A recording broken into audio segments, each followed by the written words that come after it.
Bonjour, nous sommes les élèves de CM2 de l'école Freinet de Creil. Nous allons vous parler de notre projet Les Aventuriers de l'entrepreneuriat social que l'on a mis en place avec notre maître Monsieur Gans. On a imaginé ce projet car nous sommes les plus grands de l'école, alors on avait le devoir de montrer l'exemple, mais on a eu aussi envie de faire plaisir à tous les élèves. Pour faire plaisir à tout le monde, on a pensé à proposer des goûters, mais également on a pensé à organiser une sortie scolaire. Finalement, on a décidé les deux, c'est-à-dire vendre des choses pendant les récréations pour financer une partie de la sortie scolaire. On commençait alors à entreprendre. Le dictionnaire dit que entreprendre veut dire se mettre à faire quelque chose. On allait faire quelque chose pour tout le monde. On souhaitait entreprendre pour tous les autres enfants de l'école. Comme nous avions plusieurs questions sur ce que c'est l'entrepreneuriat social, on a demandé au maître qui nous a dit qu'il connaissait une personne, Carole Pétel. Carole est alors devenue notre mentor. Nous lui avons envoyé un message. Elle nous a répondu en indiquant que nous faisions bien de l'entrepreneuriat social. C'est-à-dire qu'on a commencé à mettre un moyen pour atteindre des objectifs sociaux ou environnementaux. En final, la classe met donc un projet d'entreprendre, mais pour la collectivité, c'est-à-dire pour tous les enfants de l'école, on appelle ça de l'entrepreneuriat social. Pour savoir ce que l'on pouvait proposer aux camarades à la récréation, on a fait une enquête de terrain. On a donné à tous les élèves de l'école un questionnaire pour savoir leur aliment préféré.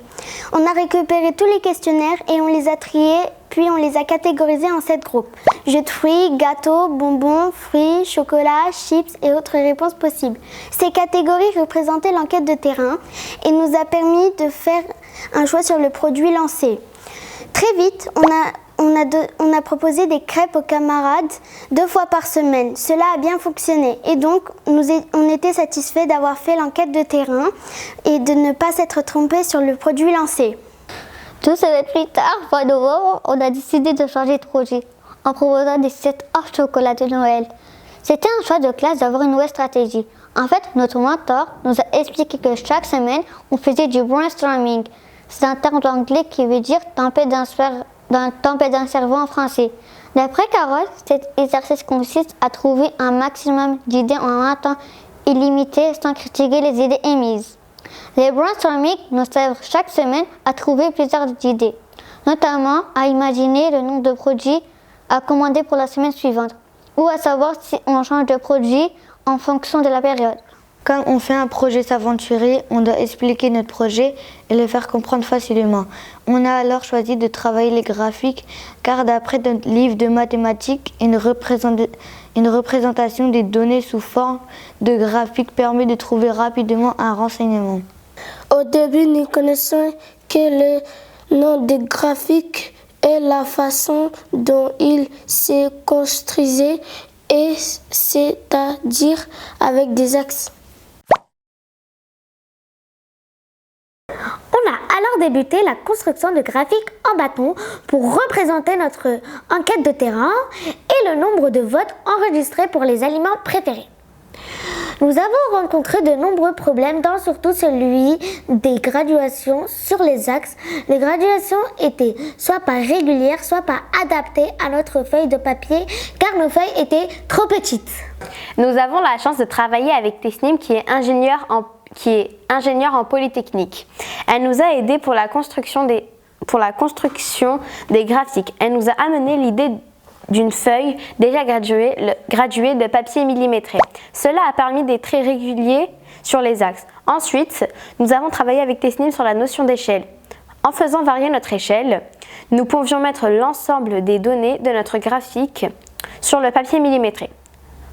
Ensemble, on a monté un film pour montrer comment construire un graphique en courbe ou un graphique en bâton.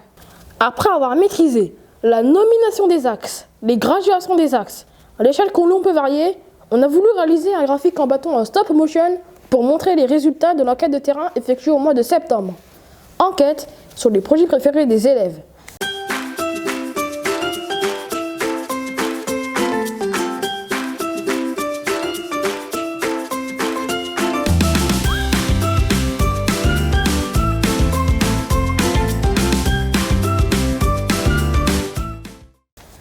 Pour le graphique en courbe, on a voulu utiliser, pour voir le nombre de ventes par semaine, Au bout de 9 semaines, on avait assez de données pour construire le graphique. Tout d'abord, il faut tracer 2 axes perpendiculaires. Ensuite, il faut nommer les axes. Après, il faut graduer les axes et indiquer les nombres pour enfin indiquer le nombre de produits vendus.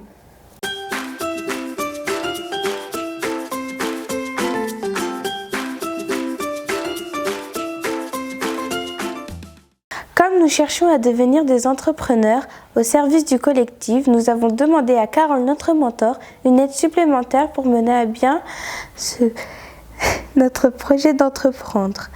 Comme Carole travaille pour la BGE, elle a proposé de travailler avec cette association. Grâce à la cité éducative de Creil, des interventions ont commencé en janvier avec Mathilde. Avec Mathilde, on a listé toutes les actions à entreprendre et on a pu mettre en place un rétroplanning pour savoir quelle action il faut faire avant le projet final. Un rétroplanning est un calendrier prévisionnel élaboré en partant de la date à laquelle le travail doit être terminé. Pour répondre à notre rétro-planning, on a cherché des partenaires en écrivant aux familles pour trouver des produits à vendre. Nous avons écrit à la cité éducative de Creil pour expliquer que notre projet devenait un projet d'école, mais aussi aux maîtres et maîtresses pour leur demander de l'aide.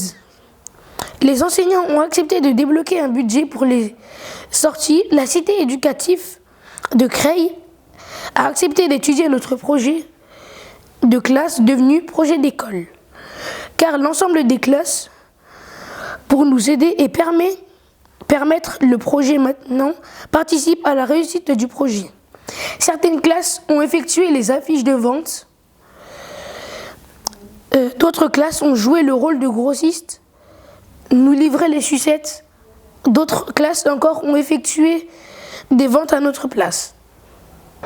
Le dernier objectif de notre rétroplanning était de fixer le prix de la sortie à partir des devis de cas demandés par une représentante au conseil d'école et du devis d'entrée à Thoiry. On a retiré sur le prix total la somme récoltée par les ventes pour enfin avoir le prix total de la sortie.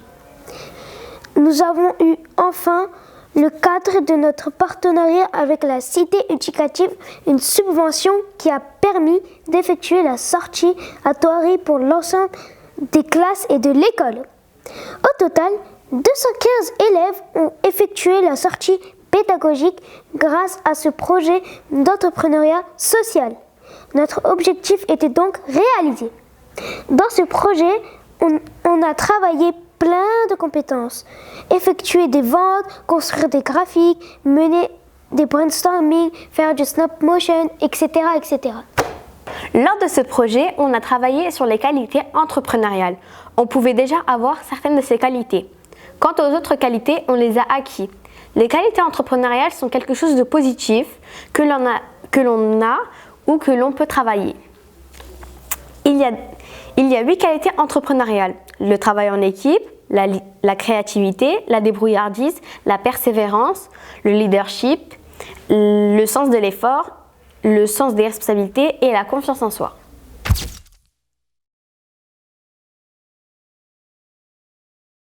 En conclusion, le souhait des enfants était d'amener les copains et copines à une sortie pédagogique après 2 ans sans sortie à cause de la crise sanitaire. Ils ont alors appris à entreprendre, c'est-à-dire à se mettre à faire quelque chose, mais pour tout un collectif, pour tout le monde. Ils ont fait de l'entrepreneuriat social. Ils ont pris des risques, ils ont pris des responsabilités et ils ont grandi à travers ce projet. Ils ont réussi à s'engager personnellement dans un projet collectif tout en prenant conscience de leur personnalité personnelle et entrepreneuriale. Maintenant, les enfants savent qu'ils sont capables d'entreprendre des choses. En quelque sorte, ils peuvent agir sur leur avenir et agir sur l'avenir de la société. Entreprendre pour leur développement personnel, mais aussi entreprendre pour la collectivité. Entreprendre pour plus de justice sociale, entreprendre pour notre environnement et entreprendre pour un monde meilleur.